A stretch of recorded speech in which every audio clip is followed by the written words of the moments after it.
on measures of center, variation, and normal distribution, okay? So just to give you guys some context, today is a lot of new information and it takes a while to just get used to the terminology. But once you get used to the terminology, then it makes it a lot easier. But you guys have to just go through just reading the definitions and understanding what to do.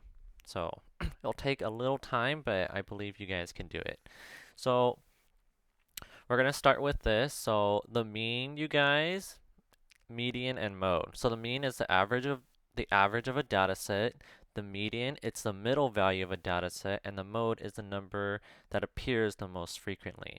Now, you guys have seen this before in past math classes, and I want to bring attention to this, you guys. That Greek symbol right there, that is what you call, oh man, that is what you call, not that, but that is what you guys call mu, okay? So mu is a mu is a Greek term that they use to denote what a mean is, okay? So that is mu, and this right here is how you guys find your mean, okay? So I'm just going to go into this. This is your mean, which is called mu. This notation right there, you guys, it's the sum of your data values, okay? So that is the summation of x, which is the sum of your data values, and this is simply just the number of data values, okay? So that is the formula for your guys' mean, and you guys will see when I incorporate that formula that it'll make a lot of sense when we do a practice problem. Okay, example 1. So, first thing you have to do is you guys have to get this to be in order. So, put this in order. 1, 2, 2, 3, 7, 8. And now we can just go for it. So, your mean, right? Your mean is using this formula up here, which is the sum of your data points or data values over the number of data values. So, well, our data values are these, correct? So basically, I'm going to write the formula back here. So it's the sum of your data values, which is equal to, so the sum of your data values is 1 plus 2 plus 2 plus 3 plus 7 plus 8. All over, well, n represents the number of data values, right? So how many data values do you have? 1, 2, 3, 4, 5, 6. There's 6 of them. So this is going to be all over 6. And then you guys just solve. So using your calculator or mental math, you guys are going to get 23 over 6, which is roughly 3.8. So that is your guys' mean. Okay, median, it's the middle number. So what is the middle number value of this data set? Well, do you guys notice that your middle value is right here? So if your middle value is if you have an even amount of data values, then to get your median, you just have to take the average of the two middle terms. So 2 plus 3, those are your two middle terms, divided by 2, which is 5 over 2, which is 2.5. That's only if you have an even, right? If you have an odd amount of data values, then it's just going to be the one in the middle. And then your mode. Well, your mode is what's the data value that occurs, or what's the number that appears the most frequently, and it's 2. Just a little recap on how to do that, you guys. Now we'll do example 2. Alright, so let's get it in order. 1, 3, 4, 7, 9. So, your mean, the summation of x over n. And remember, the summation of x is just the sum of all your data values, which is 1 plus 3 plus 4 plus 7 plus 9, all over how many data values are there total? 1, 2, 3, 4, 5.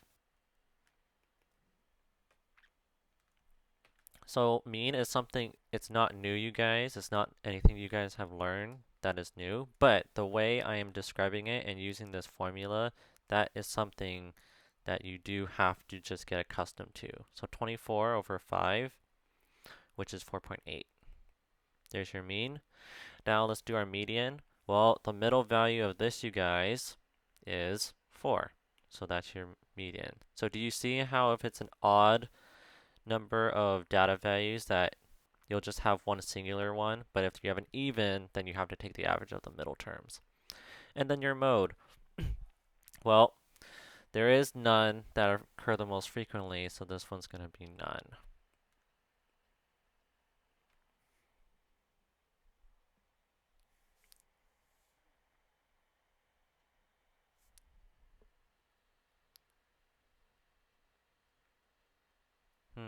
I am wondering if you could find... I don't think there's none. I could be wrong about this. I did not check, but it's either none or it's just every single one of these numbers.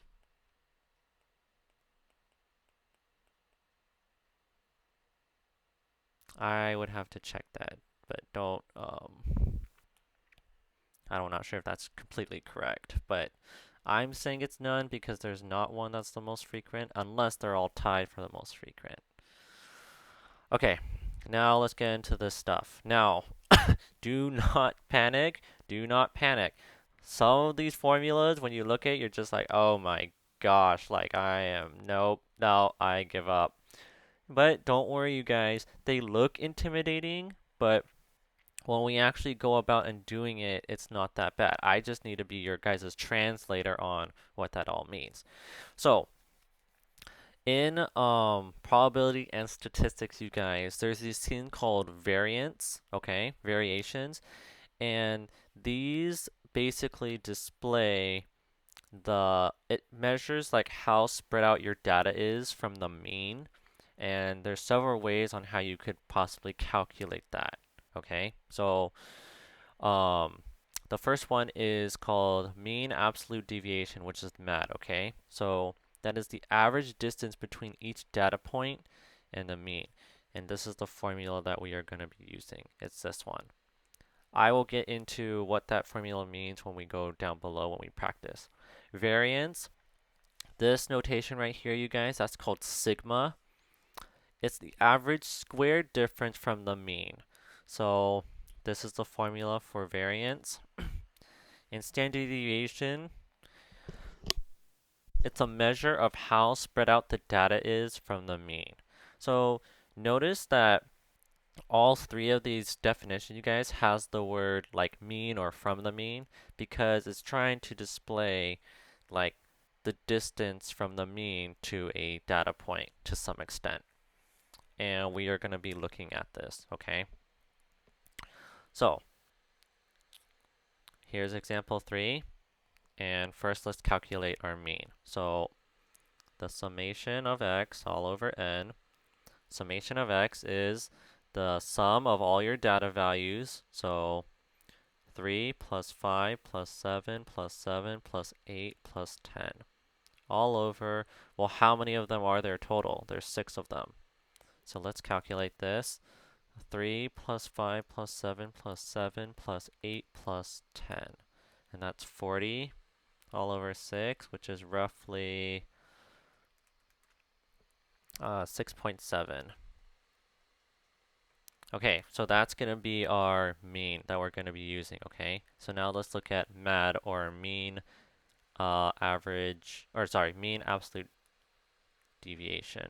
So I'm going to bring this formula down for us so that we can see it.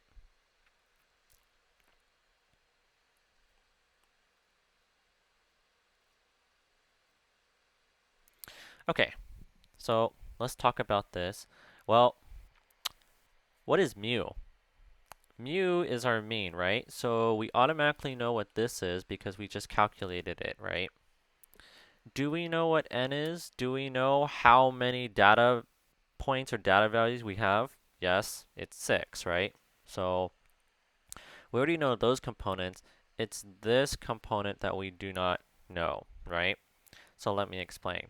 So when you guys take the summation, the first one is going to be x to the x1, okay? So the first one's going to be absolute value of x1 minus mu.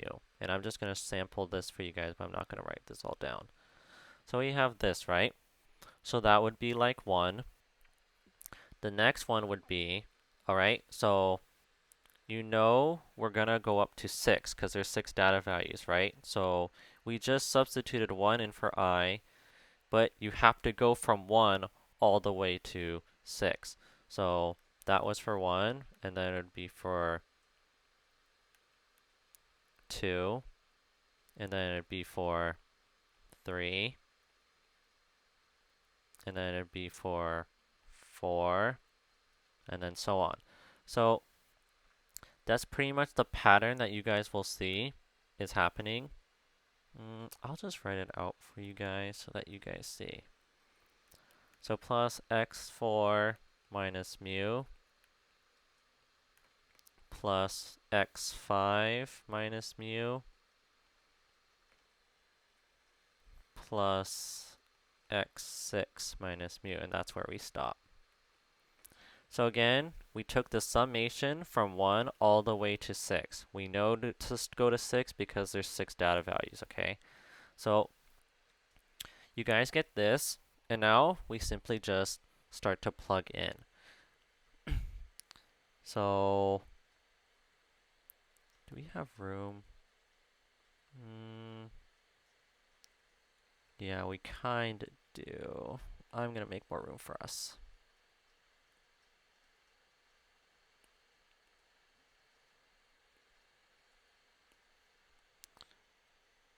So I'm going to mirror this for us. So I am not requiring you guys to write this step down. I'm just showing you how we do this.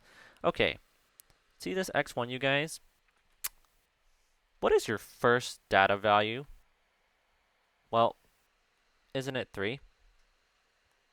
So this is gonna be 3 minus your mu, which is 6.7, all over how many total? 6. The next one's going to be, well, what's your second data value? It's 5. So 5 minus your mean all over the total. Next, what's your third data value? 7. 7 minus your mean all over 6. What's your fourth data value? 7. 7 minus your mean all over the total. And then your fifth data value, which is 8. 8 minus your mean all over the data value. And what's your sixth data point? 10 minus your mean all over 6. And then from there, you guys, you simplify. So so 3 minus 6.7, but take the absolute value of that is 3.7 over 6.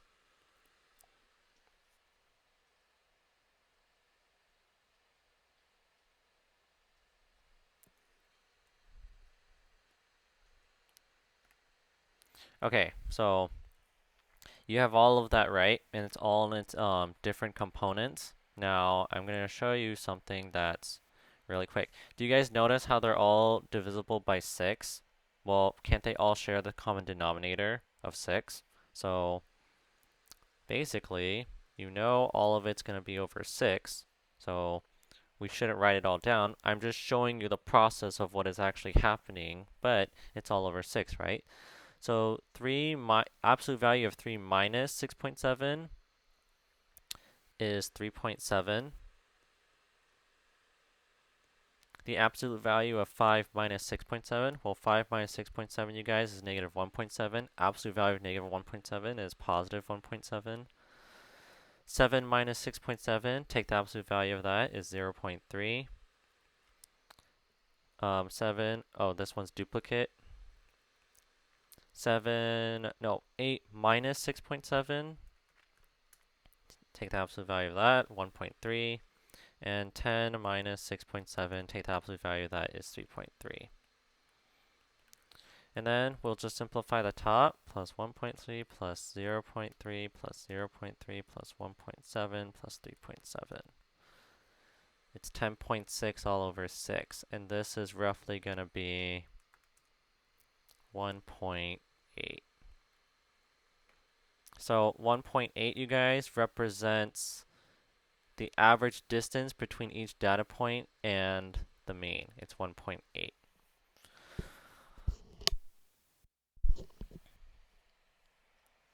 All right.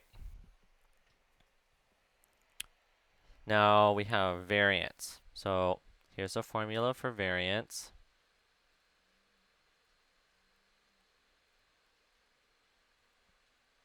And it's sigma squared. I'm going to copy that whole thing down.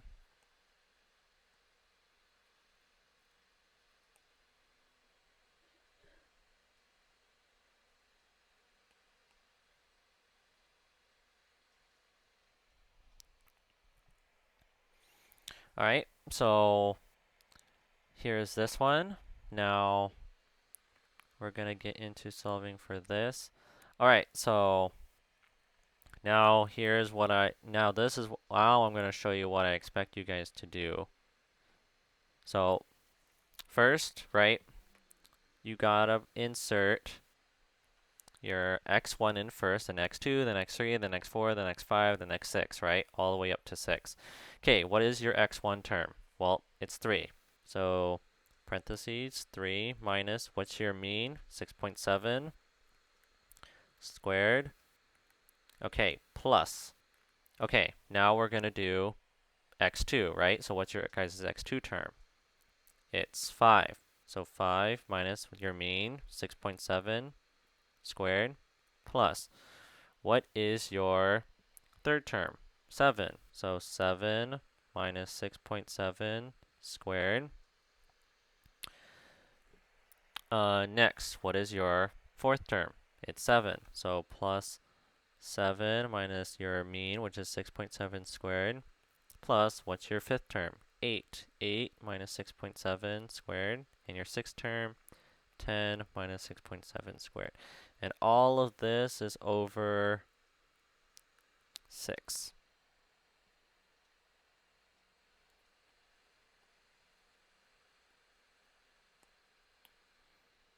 Okay, so now just time to crunch numbers. 3 minus 6.7, take that to the second. It's going to be 13.69.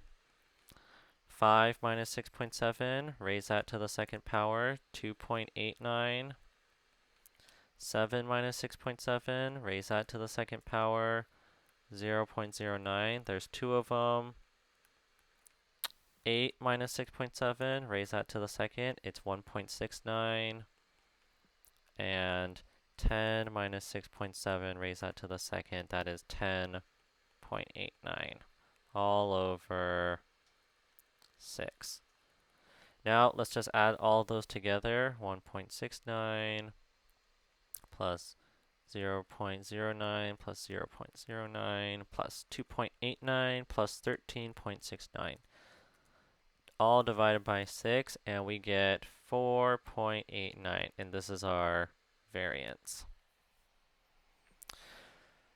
Now we have our standard deviation, which is this sigma. Now notice, you guys, do you guys see how in the previous one above the variance is I need a little bit more room. Okay, do you guys see how in the variance we have the variance is sigma squared? So in this problem, wasn't the sigma squared is equal to 4.89? Right? We just calculate that. So do you guys notice that standard deviation is just sigma, not sigma squared? So to solve for standard deviation, you just take the square root to both sides. So sigma is just going to equal to the square root of 4.89, which is going to be 2.2.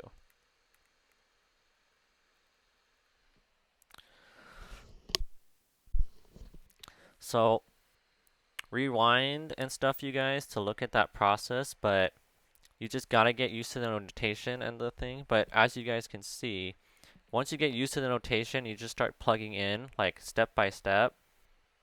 It's not crazy, it's just tedious because you just have to write down all that and start crunching in numbers. Now our last topic is going to be normal distribution. So normal distribution, you guys, is a probability function that describes how the values of a variable are distributed. Looks like a bell-shaped curve like what I just drew right there. Now, I'm sure some of you have seen this in the past before, like a bell-shaped curve. And basically, it's pretty symmetrical, right? Like half of the data set's on the left-hand side and half of the data set's on the right-hand side of that red dotted line.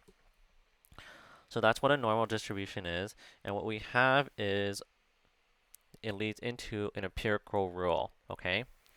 So an empirical rule is for a normal distribution, like the one above, like a bell curve, nearly all of the data will fall within 3 standard deviations of the mean.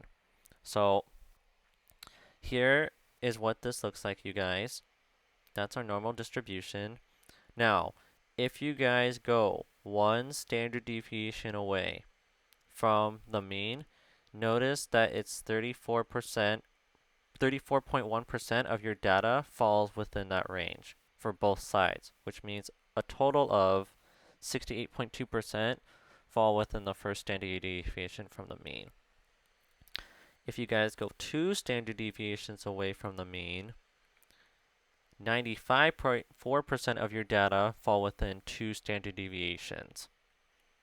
And then if you guys go 3 standard deviations out, then 99.8% fall within 3 standard deviations. And you use this, you guys, to determine some percentages and whatnot, depending on what the problem asks you.